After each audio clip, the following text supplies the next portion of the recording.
आपका ख्याल क्या है? आपका ख्याल शायद ये है कि भगवान का नाम लेने से सब पार हो जाते हैं। अच्छा, भगवान का नाम लेने से सब पार हो जाते हैं और अपने आप का कुछ सुधारने की ज़रूरत नहीं पड़ती, अपने आप को संभालना नहीं पड़ता, भगवान का नाम लेने से ही सबका उद्धार हो जाता है। अच्छा, ज़रा कौन कौन कौन कहता था आपसे? वो हमने एक दोहा पढ़ा है, तो इसलिए हम तो समझ गए थे कि ऐसे ही पार कर देता है, राम नाम लिया पार हो गए। कौन सा दोहा है ज़रा बताना? गढ़का गीध अजामिल तारे तारे सदन कसाई। अच्छा, नाम लेने से हो गए। अच्छा, वाल्मीकि जो था, जो कि भगवान का इतना बड़ा भक्त हो गया, जिसके उन्होंने अपनी धर्मपत्नी को छोड़ दिया और अपने बच्चों की गार्जियनशिप जिसकी सुपुर्द कर दी।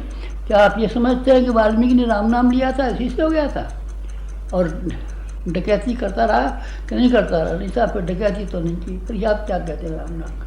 डकैती उसने छोड़ी न होती, डकैती करता रहा होता, फिर भी राम नाम लेने से इतना बड़ा संत बन जाता, तो हम समझते आपका कहना ठीक है। गलत है आपका कहना, बिल्कुल गलत है। राम नाम लेने से उद्धार हो जाता है, एकदम गलत है, 100% गलत है। राम नाम उद्धार लें चाहे नहीं भी लें, राम नाम कहें चाहे मरा मरा कहें, चाहे नहीं भी कहें, चलिए मैं तो नहीं कहता हूँ, लेकिन अपने आप को धोकर के आप इस लायक बना लें कि भगवान आपको प्यार करने लगे, तब बात बनेगी। इससे कम में नहीं बन सकती। राम नाम का इतना महत्व मत दीजिए। राम नाम का महत्व तो है, जैसा मैं नहीं कहता किसी को राम नाम नहीं लेना चाहिए, पर मैं ये कहता हूँ राम नाम लेने के लायक आपकी जीव तो ऐसी होनी चाहिए। जीव पर कंट्रोल कीजिए ना, आप अपनी जीव पर काबू कीजिए। खान पान के संबंध में आप ईमानदारी की कमाई खाते हैं कि बेईमानी कमाई खाते हैं? बताइए ज़रा। जो जीव है आपकी, ये दूसरों को ये सलाह मशवरा देती है, ये अच्छे सलाह मशवरा देती है, गलत सलाह मशवरा देती है। जीव से आप बहकाते हैं लोगों को कि जीव से अच्छे रास्ते पर आते हैं। जीव को बताइए ना, धोकर के आपने साफ कर लिया है तो ठीक है, आप जब कीजिए। हमने अपनी जीव को धोया है, जीव को साफ किया है। जीव ने चमत्कार दिखाए हों, कोई साफ वरदान दिए हों, तो उसको जीव को साफ किया है। आप नहीं बदलना चाहते, आपका ये ख्याल है कि बाहर के लोग आपका उद्धार करेंगे? अच्छा, आंखें खराब हैं आपकी, तो फिर आपको कुछ दिखाई नहीं पड़ेगा। आपको इस संसार में एक से एक बढ़िया देखने लायक चीज़ें हैं, कहीं ताजमहल है, कहीं क्या है, कहीं बाग है, कहीं बगीचे हैं, पर आपकी आँख खराब है, तो आप कोई दृश्य देखने में समर्थ नहीं हो सकते। आपके कान ठीक है कि नहीं ठीक है? नहीं साहब, कान तो हमारे बहुत दिन से ख़राब हो गए, तो फिर आप अब कोई व्याख्यान नहीं सुन सकेंगे, फिर आपके लिए संगीत सुनना नामुमकिन है। फिर आप किसी की कथा और प्रवचन का फ़ायदा उठाना चाहें तो ये गलत बात है। आप अपना तो कान ठीक कीजिए ना। सुनाई नहीं पड़ता तो हम क्या करें? नहीं सुनाई पड़ता तो दिखाई नहीं पड़ता साहब, आप तो बस बता रहे थे कि अभी दिन है, सूरज निकल रहा है, तो सूरज तो निकल रहा है, हमको दिख रहा है, हमें क्यों नहीं दिखता है? आपकी आँख खराब है इसीलिए नहीं दिखता। और आपको अगर दिमाग ख़राब है तो सारी दुनिया आपको पागल मालूम पड़ेगी। आप सब दुनिया को पागल बताएंगे, ये कहेंगे ये दुनिया बड़ी पागल है, ये भी पागल है, ये भी पागल है, सब पागल दिखेंगे।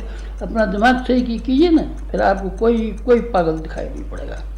बस फिर इस तरीके से क्या करना पड़ता है कि अपने आप को सही करना पड़ता है। अपना सादा जीवन उच्च विचार के सिद्धांत को काम में लाना पड़ता है। उच्च विचारों को कारण रूप में परिणत करना सिर्फ उसी के लिए संभव है जो कि सादा जीवन जिए, अपने आप में किफ़ायतशाली करे, अपनी लोभ और मोह को कम कर ले, अपनी वासना तृष्णा और अहंता को कम कर ले, तब फिर उसके पास शक्तियाँ ही बच जाती हैं। शक्तियों का क्या कम रहता है? शक्तियों को, आदमी का मुट्ठी भर का तो पेट है, मुट्ठी भर की ज़रूरत है। आदमी का तन ढकने के लिए 3 गज नहीं 10 गज कपड़ा चाहिए, सोने के लिए 4 हाथ की चारपाई चाहिए, खाने के लिए 2 मुट्ठी अनाज चाहिए। आदमी से तो और जानवर ज़्यादा खाए जाते हैं, भैंसा ज़्यादा खाया जाता है और जानवर ज़्यादा खाए जाते हैं, लेकिन वो तो आदमी की खुराक कितनी है? मुट्ठी भर है। और आदमी कितना कमा सकता है? आदमी के हाथ कितने मजबूत हैं और आदमी की 20 उंगलियाँ कैसी हैं जैसे कि सृष्टि में किसी जानवर को नहीं मिली। उसमें कमा सकता है आदमी, और उस कमाने के बाद में फिर क्या कर सकता है? फिर भगवान की गोदी में रख सकता है। भगवान की गोदी में रखने के बाद में फिर निहाल हो जाता है। आदमी बहुत कुछ कर सकता है, ऊंचे विचारों को कार्यान्वित भी कर सकता है, ऊंचे विचारों को सिखा भी सकता है, ऊंचे विचारों को कोई जीवन में ओतप्रोत भी कर सकता है। कब? जब सादा जीवन हो। सादा जीवन के मानी ये है कसा हुआ जीवन, तपा हुआ जीवन, कसा हुआ जीवन, तपा हुआ जीवन।